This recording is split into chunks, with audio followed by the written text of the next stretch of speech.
नमस्कार दोस्तों। पीसीएसएम के अपने यूट्यूब परिवार में आप सभी का स्वागत है।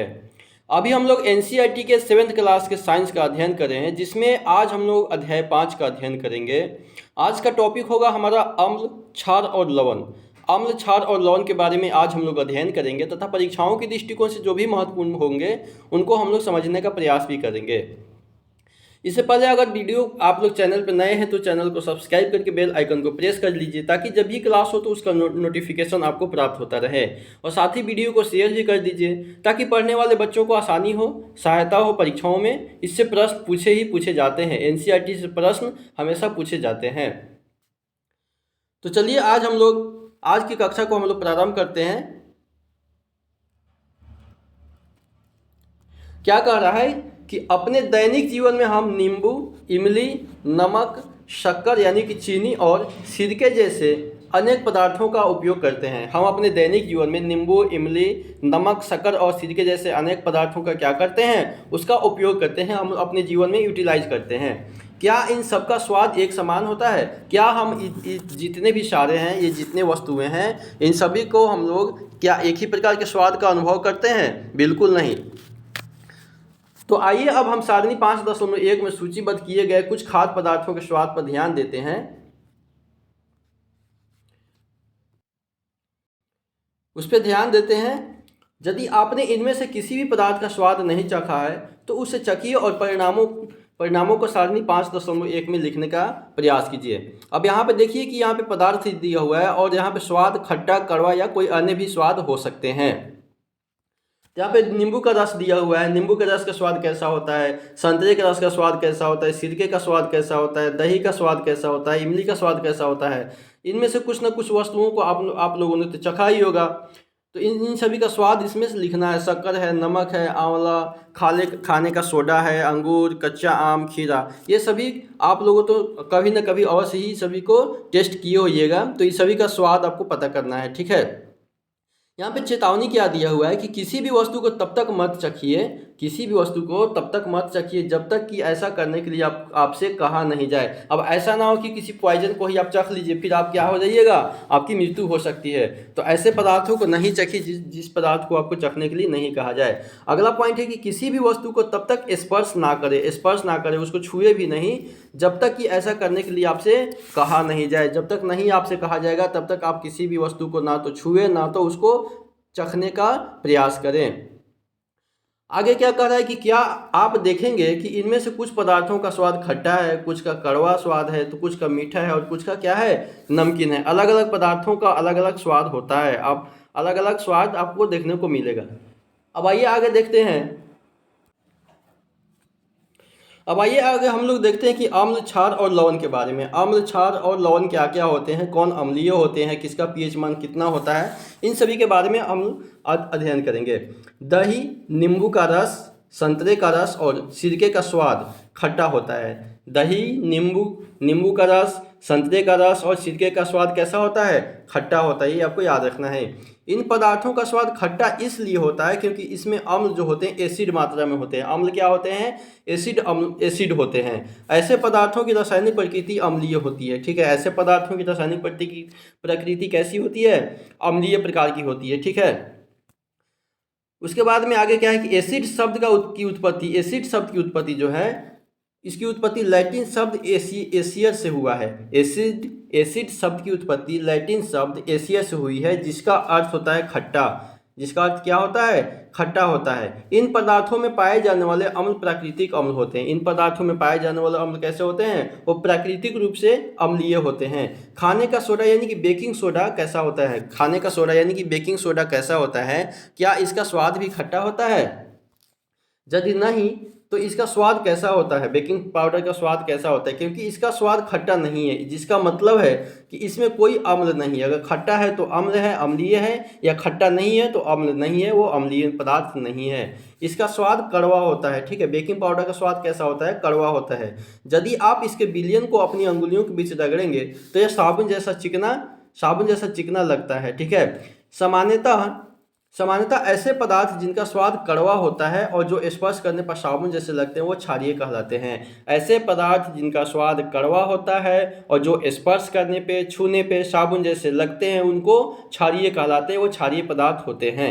इन पदार्थों की प्रकृति कैसे होती है? इन पदार्थों की प्रकृति क्षारीय प्रकार की होती है। अब अम्लीय और क्षारीय प्रकार पर थोड़ा सा यहाँ आपको दिखाना चाहेंगे कि अम्लीय और क्षारीय क्या होता है। तो जैसे यहाँ से पीएच मान होता है 0 से लेकर के यहाँ पे 14 तक का पीएच मान होता है। 1 2 3 4 5 6 7 8 9 10 11 12 13 14 प्रकार की यहाँ पे पैदा होता है। ठीक है, पीएच मान का निर्माण जो है सोरेनसन ने दिया था। पीएच मान को सोरेनसन ने दिया था। ठीक है, यहाँ पे अगर 7 होता है, यहाँ पे 7, ठीक है, यहाँ पे 7 है, तो 7 से अगर 0 से 7 को लेकर के इधर आइएगा तो ये अम्लीय प्रकृति का होता है। ये कैसा होता है? ये अम्लीय होता है। 0 से लेकर के 7 तक अम्लीय होता है और 7 से लेकर 14 तक जिसका पीएच मान होगा वो क्षारीय होगा। 0 से लेकर 7 तक जिसका पीएच मान होगा वो अम्लीय प्रकृति का होगा और 7 से लेकर के 14 तक जिसका पीएच मान होगा वो क्षारीय प्रकृति का होगा। लेकिन 7 पे जो होगा वो क्या हो जाएगा? वो उदासीन हो जाएगा। 7 पे होगा जिसका पीएच मान 7 होगा वो क्या होगा? वो उदासीन होगा। जैसे जल का पीएच मान कितना होता है? जल का पीएच मान 7 होता है, इसीलिए जल हमारा उदासीन होता है। जल कैसा होता है? जल हमारा उदासीन होता है। ठीक है, और ब्लड का पीएच मान 7.4 होता है। ब्लड का पीएच मान कितना होता है? 7.4 होता है, वो इसलिए वो क्षारीय होता है। ठीक है, नींबू का पीएच मान 2.2 होता है। नींबू का पीएच मान 2.2 होता है, इसलिए वो अम्लीय प्रकृति का होता है, वो खट्टा होता है। ठीक है, नींबू सिरका का पीएच मान 2.3 होता है और शराब का पीएच मान 2.4 होता है। ठीक है, तो ये सभी अम्लीय प्रकृति का होता है। जिसका पीएच मान 0 से 7 तक के बीच में होगा वो अम्लीय होगा, 7 से 14 होगा वो क्षारीय होगा और जिसका पीएच मान 7 होगा वो क्या होगा? वो उदासीन होगा। ना तो वो अम्लीय होगा ना तो ये क्षारीय होगा। ये थोड़ा सा बेसिक इन्फॉर्मेशन था जो हमको लगा कि आपको देना चाहिए यहाँ से। ठीक है, प्रश्न पूछे जाने की संभावना होती है। आगे क्या कह रहा है कि यदि हम किसी पदार्थ को चख नहीं सकते हैं तो उसकी प्रकृति कैसे ज्ञात होगी? जब हम किसी पदार्थ को अगर नहीं चखेंगे तो उसकी प्रकृति कैसे ज्ञात होगी कि वो अम्लीय है या फिर वो क्षारीय है? कोई पदार्थ अम्लीय है अथवा क्षारीय है, इसका परीक्षण करने के लिए विशेष प्रकार के पदार्थों का उपयोग किया जाता है और ये पदार्थ सूचक कहलाते हैं। ये पदार्थ क्या कहलाते हैं? ये पदार्थ सूचक कहलाते हैं जो अम्लीय और क्षारीय प्रकृति को दर्शाते हैं। सूचकों को जब अम्लीय अथवा क्षारीय पदार्थ युक्त विलयन में मिलाया जाता है तो उनका रंग बदल जाता है। उनका रंग क्या हो जाता है? उनका रंग बदल जाता है। अब ये थोड़ी है कि किसी भी पदार्थ को हमको पता करना है तो उसको सबको चखने बैठ जाएंगे, ऐसे नहीं। तो हल्दी, लिटमस, गुड़हल की पंखुड़ियाँ आदि जो होता है कुछ प्राकृतिक रूप से पाए जाने वाले सूचक होते हैं। हल्दी, लिटमस, गुड़हल की पंखुड़ियाँ आदि कुछ प्राकृतिक रूप से पाए जाने वाले क्या होते हैं? सूचक होते हैं। इनका प्रयोग करके हम अम्लीय और क्षारीय का पता लगाते हैं। अब आइए यहाँ पे देखते हैं कि क्या आप जानते हैं कि किसमें कौन कौन सा अम्ल किसमें पाया जाता है।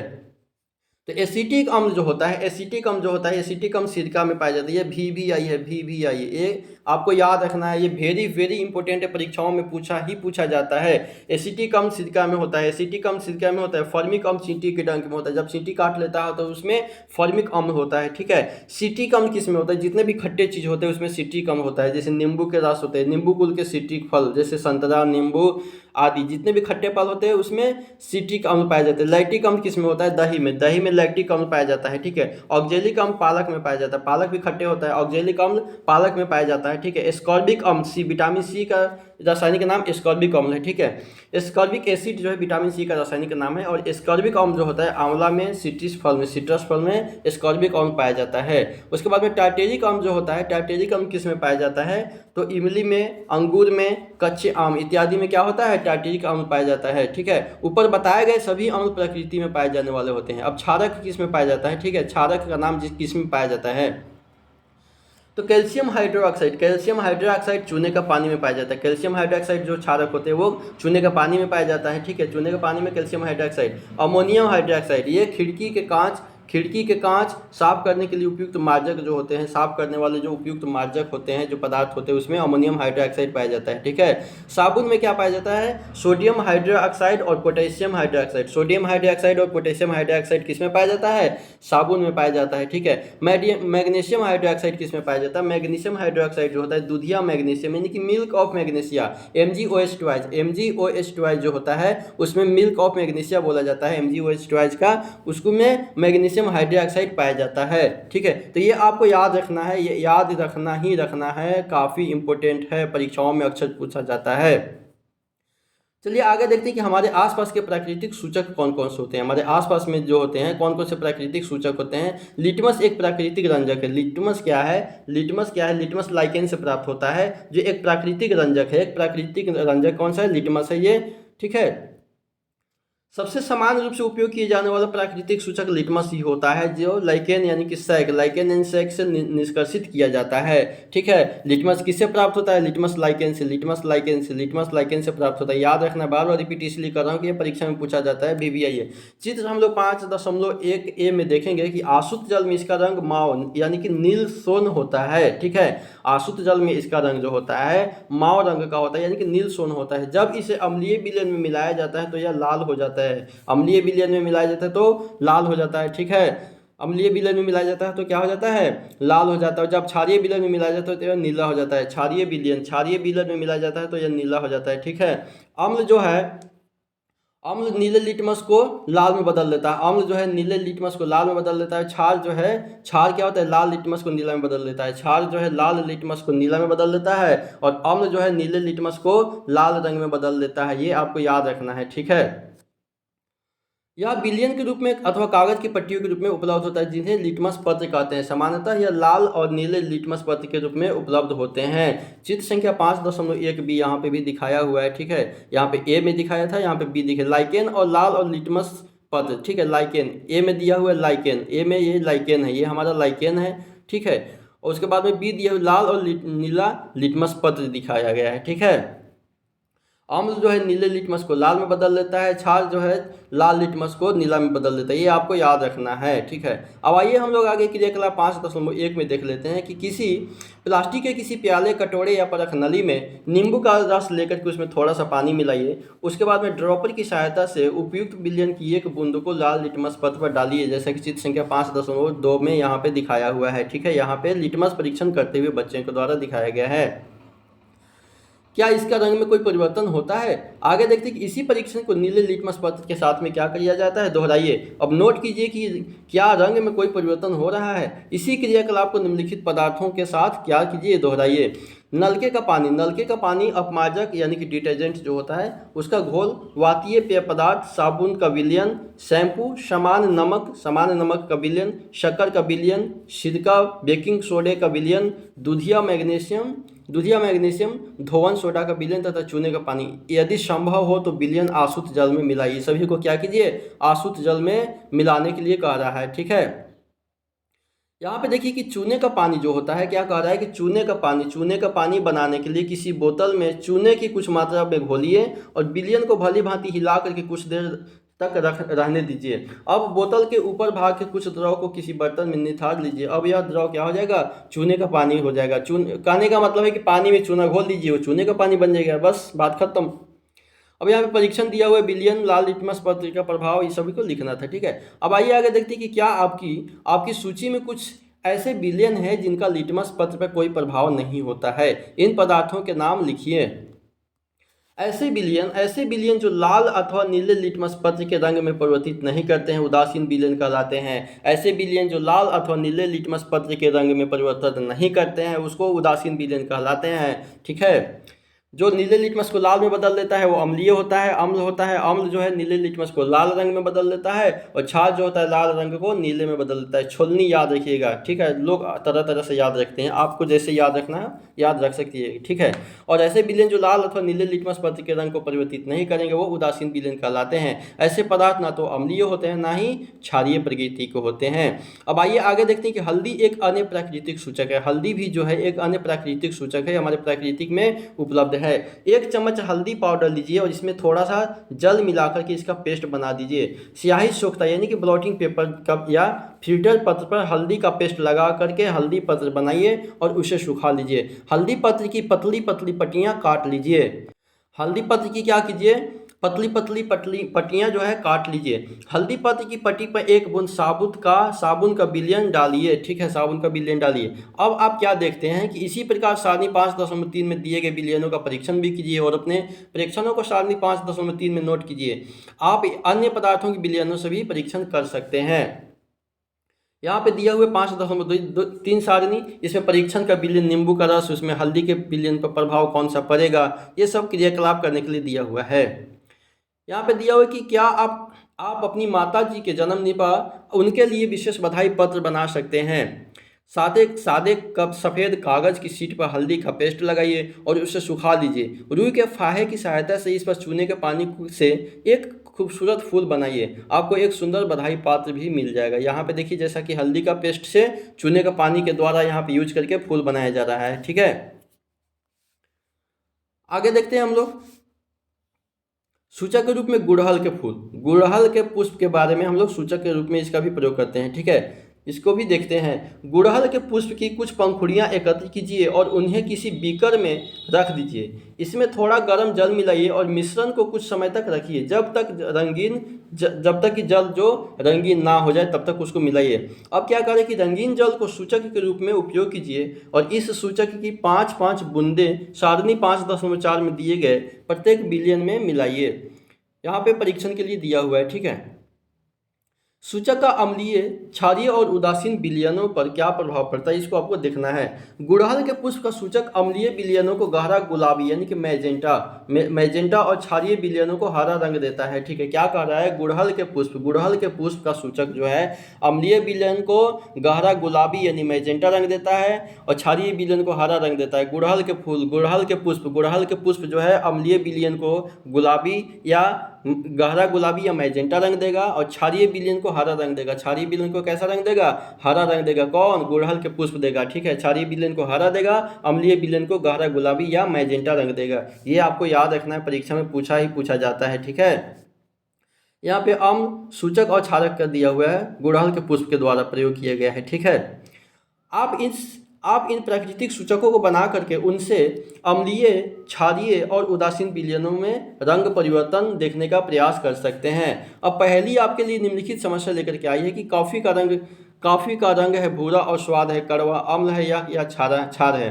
प्रश्न बड़ा ही दुश्वार है, स्वाद के कारण से अनजान बिना परीक्षण हो या होना ज्ञान है। ठीक है, आगे देखते हैं क्रियाकलाप 5.4 को देखते हैं। शिक्षक या शिक्षिका से अपेक्षित है कि वे अपने विद्यालय की प्रयोगशाला अथवा आसपास के किसी विद्यालय से निम्नलिखित रसायनों के तनु विलयन क्या करें, ले और हाइड्रोक्लोरिक अम्ल, सल्फ्यूरिक अम्ल, नाइट्रिक अम्ल, एसिटिक अम्ल, sodium hydroxide, ammonium hydroxide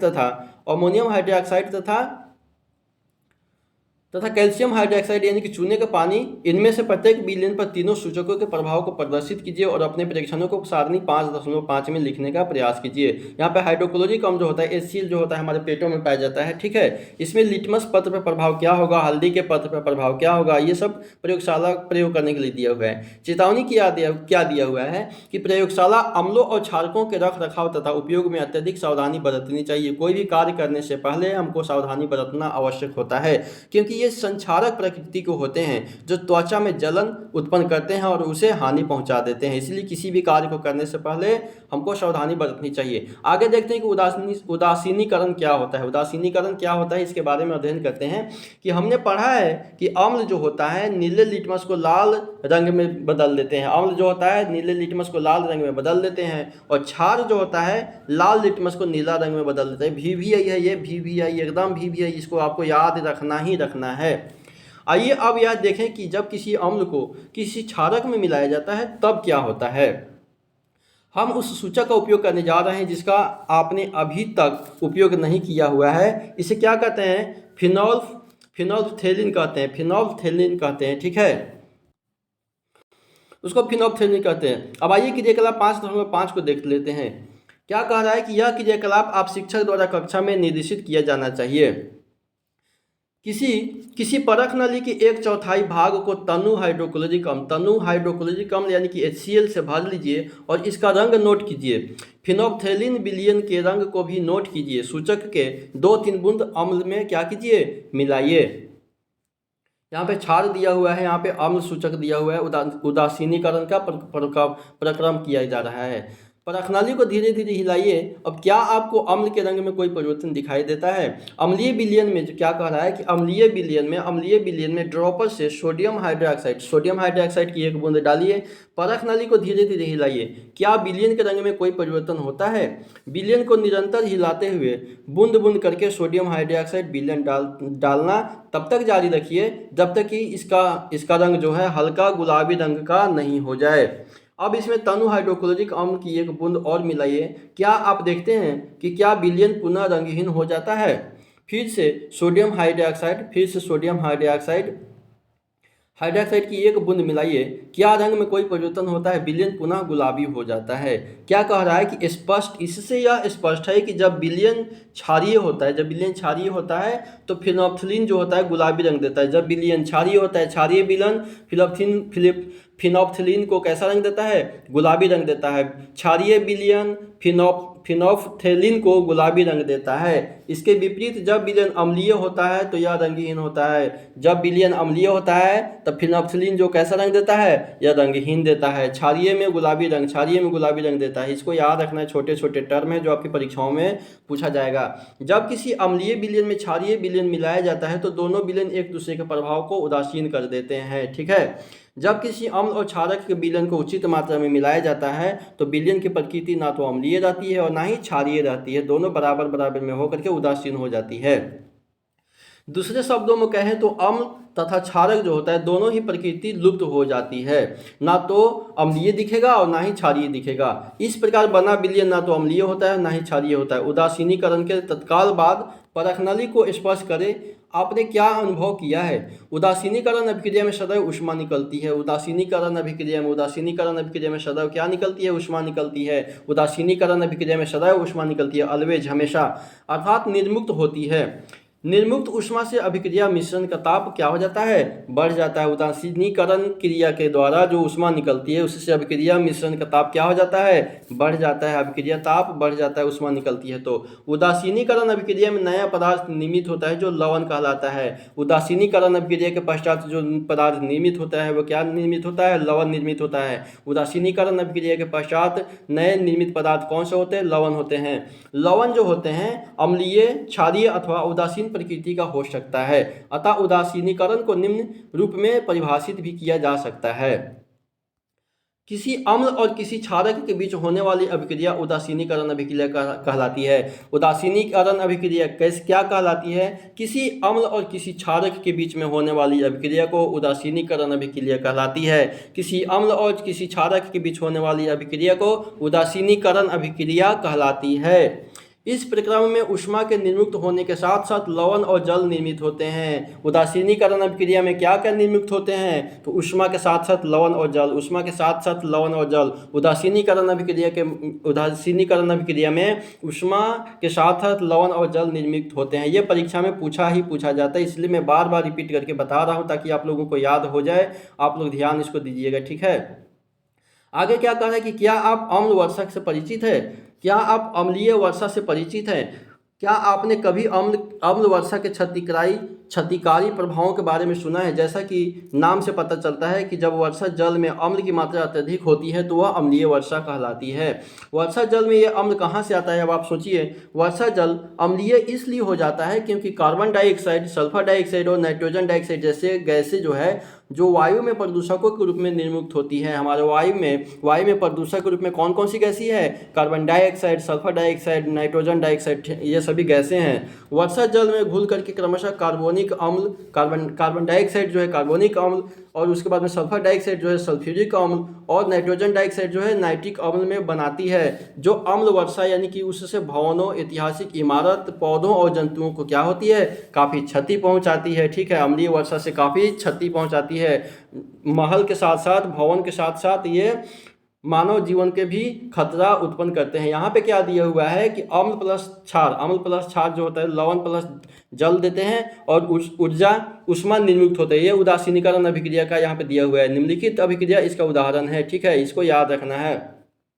hydrochloric अम्ल प्लस सोडियम हाइड्रोक्साइड हाइड्रोक्लोरिक अम्ल प्लस सोडियम हाइड्रोक्साइड क्या कह रहा है कि HCl plus NaOH। Sodium hydroxide का सूत्र क्या होता है NaOH सोडियम हाइड्रोक्साइड NaOH और हाइड्रोक्लोरिक अम्ल HCl जो हमारे पेट में पाया जाता है। उसके बाद में ये सोडियम क्लोराइड यानी कि NaCl प्लस जल प्लस उष्मा निकलता है। NaCl यानी कि सोडियम क्लोराइड साधारण नमक का फॉर्मूला क्या होता है NaCl होता है, सोडियम क्लोराइड जो हम लोग नमक खाते हैं यूज करते हैं। जल का सूत्र होता है H2O जल और उष्मा निकलता है। उसके बाद में क्या कहा है कि बूझों ने चूने के पानी में तनु सल्फ्यूरिक अम्ल मिलाया और अभिक्रिया मिश्रण गर्म हो जाएगा अथवा ठंडा हो जाएगा।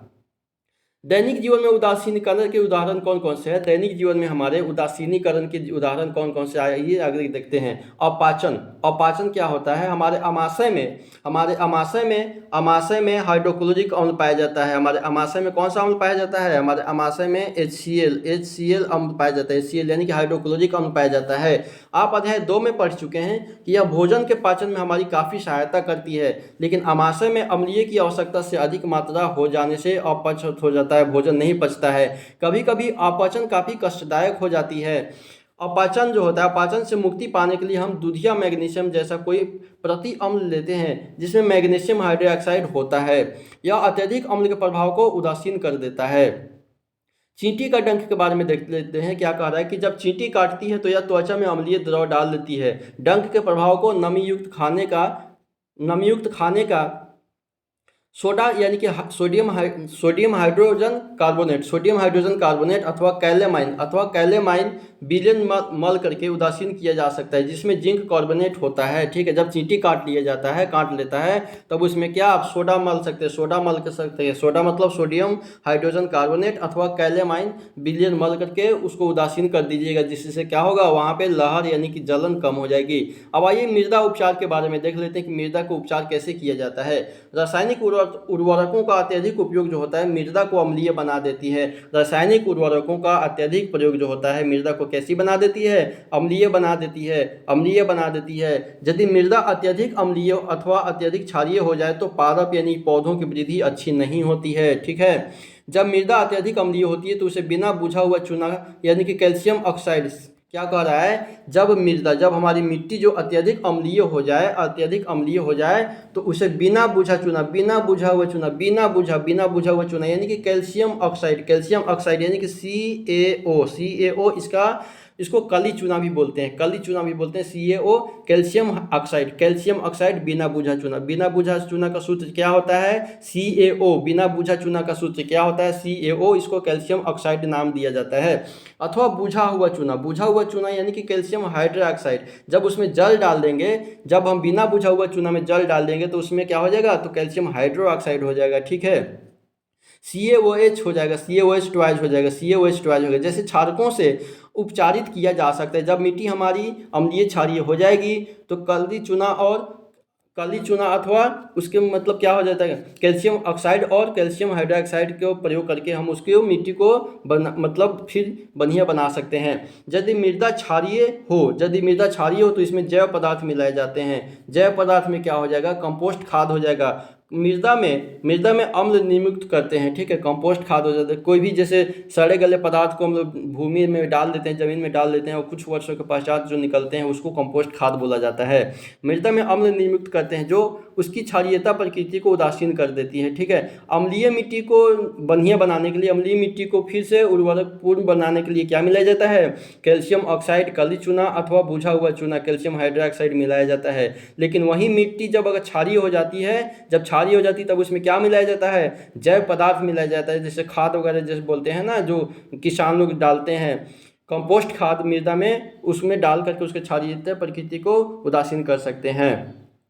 आइए कारखानों का अपशिष्ट के बारे में देख लेते हैं कि अनेक कारखानों के अपशिष्ट कचरे में अम्लीय पदार्थ मिश्रित होते हैं। ठीक है, ये यदि ऐसे अपशिष्ट पदार्थों को सीधे ही जलाशय और नदियों में बहने दिया जाए तो विसर्जित किया जाए तो मछली और अन्य जीवों को अम्ल नष्ट कर देते हैं। अतः कारखानों के अपशिष्ट को जलाशय और नदियों में विसर्जित करने से पहले क्षारीय पदार्थ मिला करके उसको उदासीन किया जाता है। ठीक है, अम्लीय जो होता है काफ़ी मानव जीवन के साथ साथ सभी को क्या करते हैं? नुकसान पहुंचाते हैं। यहाँ पे क्या दिया हुआ है कि अम्ल स्वाद में खट्टे होते हैं। बिल्कुल सही बात है, अम्ल जो होते हैं स्वाद में कैसे होते हैं, खट्टे होते हैं। सामान्यतः क्षारकों का स्वाद कड़वा होता है।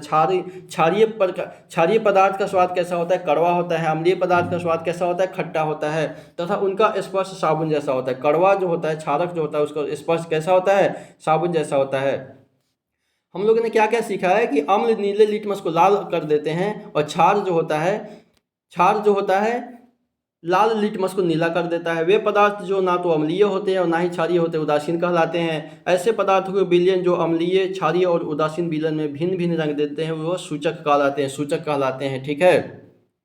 अम्ल और क्षारक एक दूसरे को उदासीन करके लवण बनाते हैं। क्या कह रहा है कि अम्ल और क्षारक जो होता है एक दूसरे को उदासीन करके लवण बनाते हैं। लवण जो होता है अम्लीय, क्षारीय अथवा उदासीन प्रकृति के हो सकते हैं। आपसे प्रश्न यही पूछ देगा कि लवण की प्रकृति कैसे होती है। ऑप्शन में दे देगा अम्लीय, ऑप्शन में दे देगा क्षारीय, ऑप्शन में दे देगा उदासीन, और इनमें से कोई नहीं। तो लवण की प्रकृति कैसे होती है, अम्लीय, क्षारीय अथवा उदासीन प्रकार की हो सकते हैं। ठीक है, ये तो आपका लॉन्ग क्वेश्चन है। इसके बाद में नीचे देखते हैं कि अगर ऑब्जेक्टिव कुछ है तो उसको थोड़ा सा देख लेते हैं। बाकी ऑब्जेक्टिव तो नहीं लग रहा है। ठीक है, बाकी इसका ऑब्जेक्टिव हम लोग एक अलग वीडियो, सभी एनसीईआरटी का हम लोग ऑब्जेक्टिव वीडियो लेकर के आएंगे। यहाँ पे क्या कह रहा है कि क्या आप जानते हैं कि हमारे शरीर की प्रत्येक कोशिका में एक अम्ल होता है। हमारे शरीर की प्रत्येक कोशिका में एक अम्ल होता है, डीऑक्सीरिबोन्यूक्लिक एसिड अम्ल अथवा डीएनए। ये इतनी घबराने वाली बात नहीं है। डीएनए का फुल फॉर्म होता है डाईऑक्सीराइबोन्यूक्लिक एसिड। डाईराइबोन्यूक्लिक एसिड अम्ल होता है, ये डीएनए का फुल फॉर्म होता है। यह शरीर के अनेक व्यक्तिगत गुण जैसे हमारे रंग रूप, आँखों का रंग, ऊंचाई आदि का निर्धारण करते हैं। हमारे शरीर में जो विभिन्न बदलाव आते हैं, रंग रूप, आँखों के रंग, ऊंचाई का निर्धारण कौन करता है, डीएनए करता है। ठीक है, नहीं कोई बोलता है कि इसके डीएनए में गड़बड़ी है, इसके डीएनए की वजह से ये हुआ है। तो डीऑक्सीराइबोन्यूक्लिक एसिड इसका फुल फॉर्म होता है। सभी प्रोटीन जो होते हैं, जो हमारी सभी कोशिकाओं के भाग होते हैं, सभी प्रोटीन हमारी कोशिकाओं के भाग होते हैं, उसमें भी अमीनो अम्ल के बने होते हैं। प्रोटीन भी किसके बने होते हैं, सभी अमीनो अम्ल के बने होते हैं। हमारे शरीर में पाई जाने वाली वसा जो होता है, फैट जो होता है, वसा अम्ल होते हैं। हमारे शरीर में पाए जाने वाले वसा क्या होते हैं, वसा अम्ल होते हैं। ठीक है, तो चलिए आज का वीडियो हम यहीं पे समाप्त करते हैं। हम उम्मीद करेंगे कि कुछ न कुछ आप लोगों को सीखने को अवश्य ही मिला होगा। ऐसे ही कक्षा में बने रहे, वीडियो में बने रहे। अगर वीडियो आपको अच्छा लगता है तो आप अपना प्रतिक्रिया और सुझाव कमेंट बॉक्स में दे सकते हैं और वीडियो को शेयर कर सकते हैं। ठीक है, चलिए वीडियो देखने के लिए आप सभी का बहुत बहुत धन्यवाद।